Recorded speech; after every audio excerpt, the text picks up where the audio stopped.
డబ్బు, అనారోగ్యం, ఉద్యోగం, వ్యాపారం, అప్పులతో బాధపడుతున్నారా? మీకోసమే manifesting miracles 11 days programme. Hi hello namaste, welcome back to Suman T. ప్రస్తుతం మనతో పాటు ఉన్నారు ఫ్యామిలీ కౌన్సిలర్ రజనీ రామ గారు. నమస్తే మ్యామ్. నమస్తే నవీన. మ్యామ్, ఇప్పుడు భార్యాభర్తల మధ్యలో ఏదైనా గొడవ వస్తే ఇంట్లో మాట్లాడుకోవడం ఇంతవరకు ఉండేది, 4 గోడల మధ్యలో మాట్లాడుకుని మళ్ళీ భార్య పని భార్య, భర్త పని భర్త చేసుకుని. కానీ ఈ మధ్య కాలం ఇలా తయారంటే రోడ్ల మీదకి వస్తున్నారు. అసలు అంటే నేను ఒక ఇన్సిడెంట్ జరిగింది కొండాపూర్లో.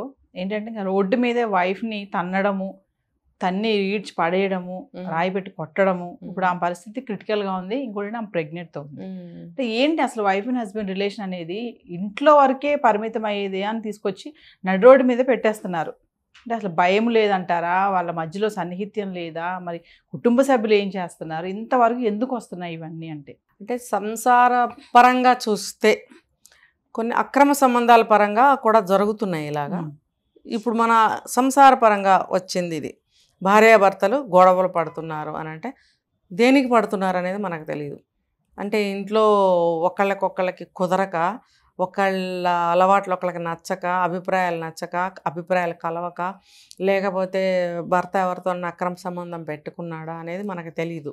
ఏమైనా సరే చిన్న చిన్న గొడవలు జరుగుతున్నాయి ఫ్రీక్వెంట్గానే చెప్పారు కదా. హాస్పిటల్కి దేనికి వెళ్ళారు? చెకప్కి ఏమైనా వెళ్ళారేమో. వెళ్ళినప్పుడు మరి హాస్పిటల్లో ఎందుకు వచ్చి ఉంటుంది వాళ్ళకి గొడవ, అది మనకి ఇంకా తెలియదు. సరే, ఏదైనా సరే అలా ఇంటికి తీసుకెళ్ళి గొడవ పడండి అని కూడా నేను చెప్పను. రోడ్డు మీద ఎందుకు ఇంటికి వెళ్ళి అని కూడా నేను అనను. ఎందుకంటే సిచ్యువేషన్ చాలా దారుణంగా జరిగి అప్పటికప్పుడు అతను రైజ్ అయ్యాడు. అంటే కారణం ఏంటి?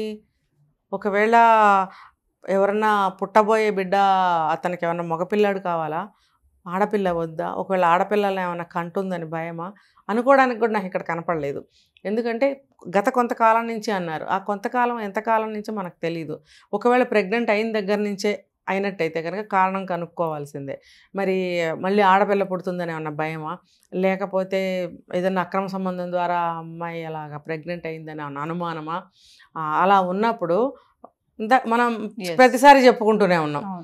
దానికి ఒక ఉపాయాన్ని ఆలోచించుకోవాలి. కానీ ఒక గర్భిణీ స్త్రీని నడి రోడ్డులో అలా కొట్టి నేల మీద పడేసి ఒక మనిషి గబుక్కుని కింద పడినా సరే ఎక్కడో చోట దెబ్బ తగులుతుంది. మరి ఆ గర్భిణీ స్త్రీని అట్లా దెబ్బను తోసేస్తే పాపం ఆవిడకి బరువు మీద దెబ్బ తగులుతుంది. ఏదో ఒకటి తగలదా రోడ్డు మీద? నడి రోడ్డు ఎలా ఉంటుంది అది?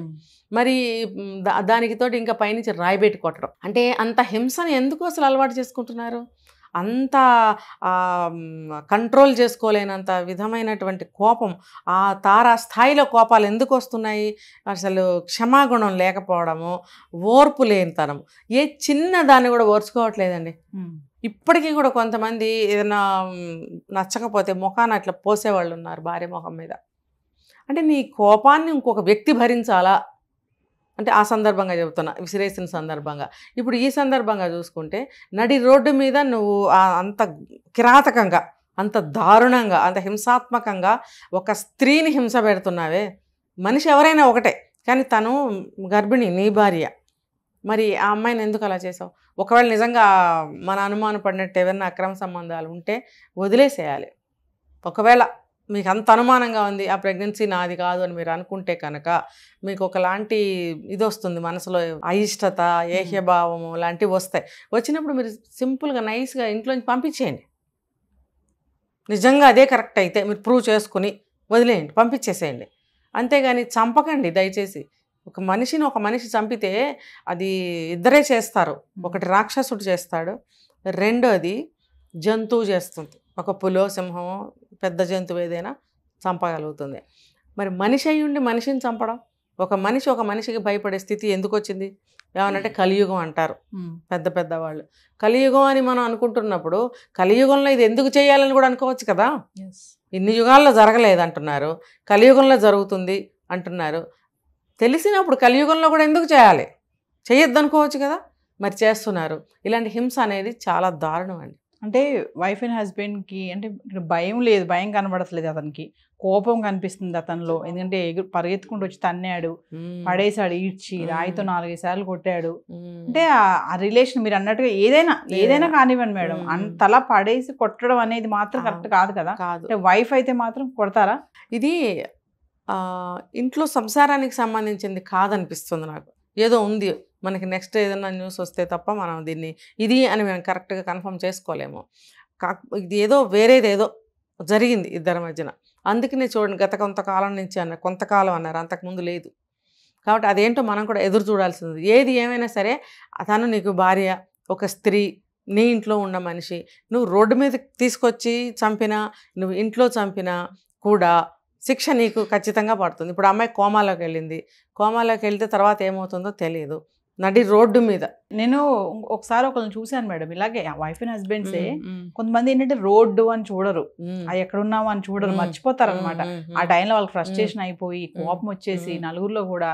నేను ఒక సన్నివేశం చెప్తాను. ఇలాగే ఒక బండి మీద వెళ్తుంటే పక్కన ఆపుకున్నారు వాళ్ళు, బ్యాగ్ అనుకుంటా ఏదో మరి ఆమె పెట్టుకోమందో పట్టుకోమందో తెలియదు మనకైతే, చూశాను అంతే నేను. వాళ్ళు దాన్ని తీసి ఆయన రోడ్డు మీద తీసిరేసాడు. అంటే మరి వైఫే కదా, సరే నీకు ఎందుకు ఓపిక ఉండదు, కొంచెం శాంతంగా మాట్లాడవచ్చు కదా. అంత ఆ టైంలో ఆ ఫ్రస్ట్రేషన్ అనేది అదే తిరిగి మరి భార్య చేస్తే అదే కదా, నువ్వు ఒప్పుకుంటావా? మరి నేను కూడా ఇలాంటివి చాలా చూశాను నవీన గారు. ఏంటంటే కారణాలు చాలా ఉంటాయి. ఒకటి అతనికి స్వతహాగా ఉన్న పొగరు, కోపం. రెండోది భార్య అంటే అయిష్టత. డే 1 నుంచి పెళ్ళైన దగ్గర నుంచి భార్య అంటే ఇష్టం ఉండదు చాలామందికి. ఎందుకంటే నచ్చక చేసుకుంటారో, పెద్దవాళ్ళ బలవంతం మీద చేసుకుంటారో, మరి ఏంటో నాకు తెలియదు కానీ చేసుకుంటారు. లేదా ముందు ఏమైనా ఎఫ్ఐఆర్ ఉంటుందో తెలియదు, లేదా నలుగురితో తిరిగి అలవాటు ఉంటుందో నాకు తెలియదు. కానీ ఈ ఎన్ని కారణాల వల్ల భార్యని అలా చూస్తారు. కొత్తలోనూ అలాగే చూస్తారు, 60 ఏళ్ళు వచ్చినా అలాగే చూస్తారు. భార్యని హీనంగా చూస్తారు, ఎక్కడ పడితే అక్కడ తిడతారు. సామాన్లు ఏమైనా ఉంటే పట్టుకోరు. నువ్వు పట్టుకో, ఎందుకు వచ్చావు, వచ్చిందని పట్టుకో, మొయ్యి, నువ్వు సామాన్లు మొయ్యి. భార్యతో మోయిస్తారు సామాన్లు. వస్తే మాత్రం ఒకటి నువ్వు పట్టుకోకూడదా? పట్టుకోరు. అది అహంకారమా, పొగరా, గర్వమా, లేకపోతే భార్య నీకు మోసే మనిషిలాగా కనిపిస్తుందా? నీ ఇంటి వస్తువులే కదా అవి, అందులో నీవి కూడా ఉంటాయిగా. ఉన్నప్పుడు మొత్తం ఆమె ఎందుకు పట్టుకోవాలి? సరే 2 ఉంటే చెరోటి పట్టుకోవచ్చు, ఆవిడ ఓపిక లేదంటే పాపం 2 నువ్వు పట్టుకోవాల్సి వస్తుంది. నువ్వు పట్టుకోలేకపోతే కూలీని పెట్టుకో, అంతేగాని ఆమె మొయ్యాలి అంటాం. మీరు చెప్పిన సంఘటన తీసి బ్యాగ్ బారేయటం నేను చూసా ఇలాంటివి. నాకు వెళ్ళి అడగాలనిపిస్తుంది. క్షణంలో ఆమె ఎంత ఫీల్ అవుతుంది. చాలా కదా, ఉంటారు కదా కదా. ఇల్లు కాదు కదా, ఇల్లు అయితే ఓకే, నువ్వు ఇల్లు అయితే నువ్వు ఏమన్నా చేసుకో, కొట్టు తిట్టు ఏమన్నా చేయి, పడతా. కానీ నువ్వు ఒక రోడ్డు మీద 10 మంది ఉన్న దగ్గర నువ్వు చేస్తే తన ఆత్మగౌరవం అనేది ఉంటుంది కదా, కొంచెం ఉంటుంది. ఇంకోటి ఏంటంటే ఒకవేళ అలా వెళ్ళటం ఇంటి దగ్గర ఇష్టం లేదు, ఇష్టం లేకుండా బయలుదేరితే కూడా దారిలో ఇలాంటి చేష్టలు చేస్తారు. అలా చేస్తారు. చెప్పకుండా ముందు తను బస్సు ఎక్కేయడం, ఆవిడ ఎత్తుక్కుంటూ వచ్చి బస్సు ఎక్కడం, వెనకాల చెప్పకుండా ట్రైన్ ఎక్కేయడం, ఈవిడ గబగబా ఎత్తుక్కుంటూ వచ్చి ట్రైన్ ఎక్కడం, బ్యాగ్లో ఏమైనా ఉంటే పట్టుకోపోవడం, ఇంకా కోపం వస్తే మీరు చెప్పినట్టు విసిరేయడము, ఇంకా దారి మధ్యలో వయసు మళ్ళిన వాళ్ళు కూడా చేస్తారు, భార్య భర్తలే. పెద్దవాళ్ళని కూడా 60-50 దాటిన భార్య భర్తలకు కూడా ఉంది.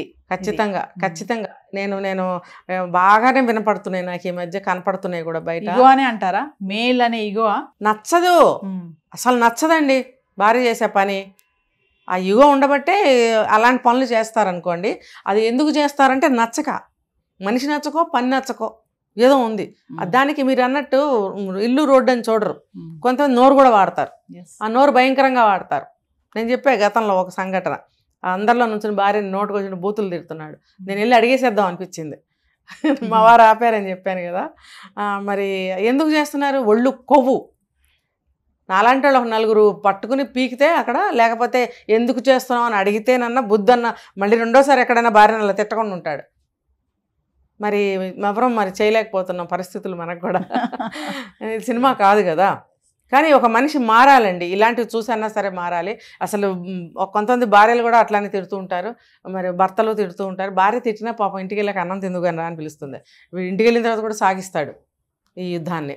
అది క్షమ లేకపోవడము, సొంత మనిషిని ప్రేమించలేకపోవడము, సరిపెట్టుకోలేకపోవడము, మంచితనాన్ని చూపించుకోలేకపోవడం, రాక్షసత్వం అనమాట లోపల. ఒక చెడ్డవాడు అంటారు కదా, చెడ్డవాళ్ళు అనమాట వాళ్ళు. సో ఏదేమైనా మేడం, అక్కడ ఏం జరిగింది ఇన్సిడెంట్ మనకి తెలియదు, కొండాపూర్లోది. బట్ రోడ్డు మీద పడేసి అట్లా కొట్టడం అనేది మాత్రం తప్పే, చాలా తప్పే. మరి పోలీసులు పట్టుకున్నారు 5 నిమిషంలో, శుభ్రంగా అరెస్ట్ చేశారు. ఇప్పుడు బాగుంటుంది, ఆయనకి భజన చేసుకుంటూ కూర్చోవాలి. అదే నేను చెప్తుంది. అసలు అదెందుకు గుర్తు పెట్టుకోరు? నేను చంపేయాలనే చేసావు, బతుకుతుందో చచ్చిపోతుందో తర్వాత సంగతి. చచ్చిపోయింది అనుకో, వెళ్ళిపోయాడు కదా, వెంటనే ఏం జరుగుతుందో తెలియదా నీకు? అది నేను అడుగుతున్న క్వశ్చన్. అంటే శిక్షలు పడట్లేదు కదా మేడం, ఏముంది, ఒక 10 రోజుల నుంచి మళ్ళీ వదిలేస్తారు కదా, ఆ ధైర్యం ఏమో. అలా ఎవరు వదలలేదు, జైలు శిక్ష అయితే వేస్తున్నారు. అది ఎంత కాలం అనేది మనం చెప్పలేకపోతున్నాం.